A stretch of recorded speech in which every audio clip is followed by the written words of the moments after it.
Hey, what's up guys? Today we're going to be checking out this indoor security camera by a company called Annke, and this model is called the Crater Pro. This is going to be a great product if you have kids or animals or just want to keep an eye on what's going on inside of the house, or maybe even potential robbers or thieves that are entering your house without your knowing. So let's crack this thing open and then we'll get into some of the features it has to offer. So the first thing we're greeted with is going to be an instruction manual, which we may or may not have to reference. And then of course we are going to have the camera wrapped in this bag.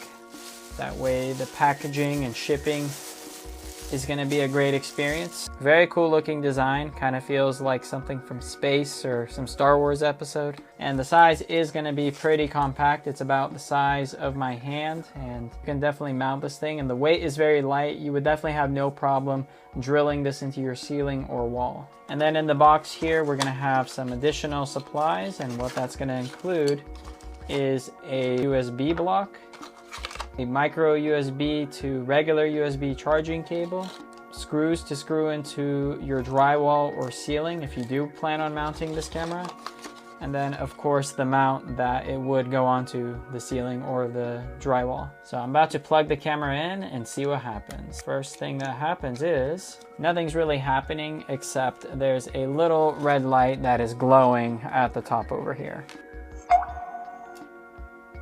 Configure mode. So as I was sitting here, it just started talking to me and making sounds, but I realized that I do need to install the app to configure this thing further. Go to the App Store or Play Store and search in My Annke, and you're gonna see the app right here, and go ahead and install it. Once installed, we're gonna go ahead and open it. And then if you don't have an account, you're supposed to sign up for one. Once you have the app installed, you're gonna have to actually add your device. In order to do that, you just click Smart Camera. It says make sure your device is near a router, powered on, yep. And then it says need to obtain permission before usage. And then we need to actually scan a QR code. So I have my camera on, and on the bottom of the camera you're gonna see a QR code, and all you gotta do is scan that. And now I select which method I wanna connect by. So we're gonna go ahead and do by sound. So what you need to do is select your network as well as the password to your network. Connecting to Wi-Fi. Connecting to the server. Configure successfully. So all that beeping was the camera listening to the sound to connect to the Wi-Fi to make sure it's the right network. And now what we need to do is give our device a name. They do have some preset ones here, like living room, kitchen. I'll just call this one the living room. If we click on the camera, so now we can see that the camera is actually connected, and you could see my face, and the quality I would say is pretty decent. Now running through some of these features, what you can do is record, which this will save to your device, and you can see it is recording right there. We'll just go ahead and cancel that, and I could look at that if I wanted to. We can save a picture, so I can go ahead and snap a photo of myself, and now that's on my phone. Or we can just record the audio, and then you can also trigger an alarm, which I'll show you what that sounds like by pressing it. So the alarm would be a pretty good way to scare off some intruders if you see something happening. Now in order to turn the device, what you need to do is just swipe on the screen here. So if I want to aim at my face, I just go up, and now it's aiming at my face.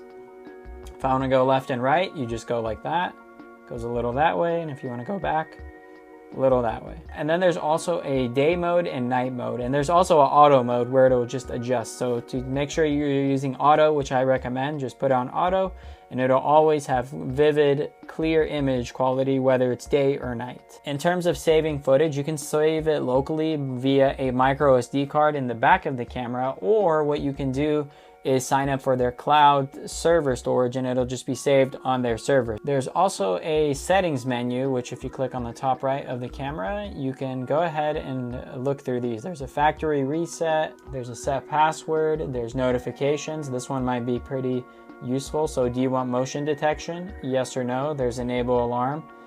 Do you want sound detection, human detection? Yeah, I want to see humans. So you can enable the alarm if there's a human. And then when you enable it, you can go ahead and set a schedule for that here. and then when to start and when to stop. So if it's in the middle of the day, you probably don't want this thing sending you an alarm every time. So I would definitely probably just adjust it for nighttime. And then there's a few more settings here, which we're not going to go through in full detail, but there's things like Ethernet, Wi-Fi settings, flip the screen, sound settings, human detection, Amazon Alexa, all that fun stuff. So if you're looking to upgrade your indoor security, this Annke Creator Pro webcam is going to be a great option. I'll leave my link down in the description below on where you can learn more info about this product. And if you want to stay up to date with future tech videos like this, be sure to click that subscribe button. Thanks for watching. I'll see you in the next one. Peace.